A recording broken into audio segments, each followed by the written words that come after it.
एक आदमी गाड़ी से उतरा और बड़ी तेजी से एयरपोर्ट में घुसा।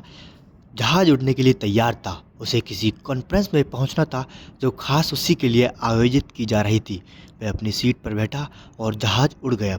अभी कुछ दूर ही जहाज उड़ा था कि कैप्टन ने ऐलान किया, तूफानी बारिश और बिजली की वजह से जहाज का रेडियो सिस्टम ठीक से काम नहीं कर रहा, इसलिए हम करीबी एयरपोर्ट पर उतरने के लिए मजबूर हैं।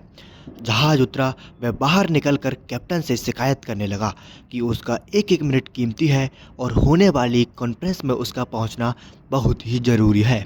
पास खड़े दूसरे मुसाफिर ने उसे पहचान लिया और बोला, डॉक्टर पटनायक, आप जहां पहुंचना चाहते हैं टैक्सी द्वारा यहाँ से केवल 3 घंटे में पहुंच सकते हैं। उसने शुक्रिया अदा किया और टैक्सी लेकर निकल पड़ा। लेकिन ये क्या, आंधी तूफान बिजली बारिश ने गाड़ी का चलना मुश्किल कर दिया। पर फिर भी ड्राइवर गाड़ी चलाता रहा। अचानक ड्राइवर को एहसास हुआ कि वह रास्ता भटक चुका है। नाउम्मीदी के उतार चढ़ाव के बीच उसे एक छोटा सा घर दिखा। इस तूफान में वही गनीमत समझकर गाड़ी से नीचे उतरा और दरवाज़ा खटखटाया। आवाज़ आई, जो कोई भी अंदर है आ जाइए। दरवाज़ा खुला है। अंदर एक बुढ़िया आसन बिछाए भगवत गीता पढ़ रही थी। उसने कहा, माँ जी, अगर इजाज़त हो तो आपका फ़ोन इस्तेमाल कर लूँ। बुढ़िया मुस्कुराई और बोली, बेटा कौन सा फ़ोन, यहाँ ना बिजली है ना फ़ोन। लेकिन तुम बैठो, सामने चरणामृत है, पी लो, थकान दूर हो जाएगी।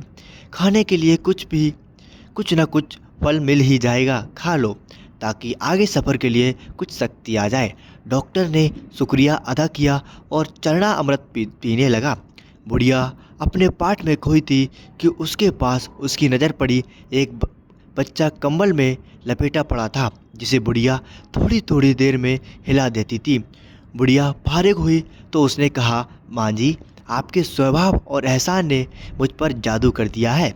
आप मेरे लिए भी प्रार्थना कर दीजिए, यह मौसम साफ हो जाए और मुझे उम्मीद है कि आपकी प्रार्थना ज़रूर पूर्ण होगी। बुढ़िया बोली, नहीं बेटा, ऐसी कोई बात नहीं।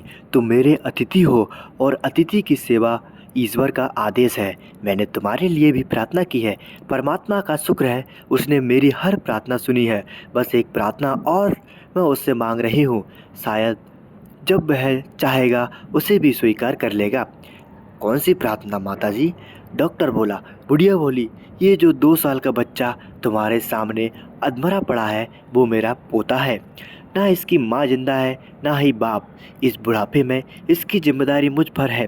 डॉक्टर कहते हैं इसे कोई खतरनाक रोग है जिसका वो इलाज नहीं कर सकते। कहते हैं एक ही नाम पर डॉक्टर है। क्या नाम बताया उसका? हाँ, डॉक्टर पटनायक। वह इसका ऑपरेशन कर सकता है। लेकिन मैं बुढ़िया कहाँ उस डॉक्टर तक पहुँच सकती हूँ? लेकिन जाऊँ भी तो पता नहीं वह देखने पर राजी भी होगा या नहीं। बस अब बंसी वाले से यही मांग रही थी कि वह मेरी मुश्किल आसान कर दे। डॉक्टर की आंखों से आंसुओं का सैलाब बह निकला।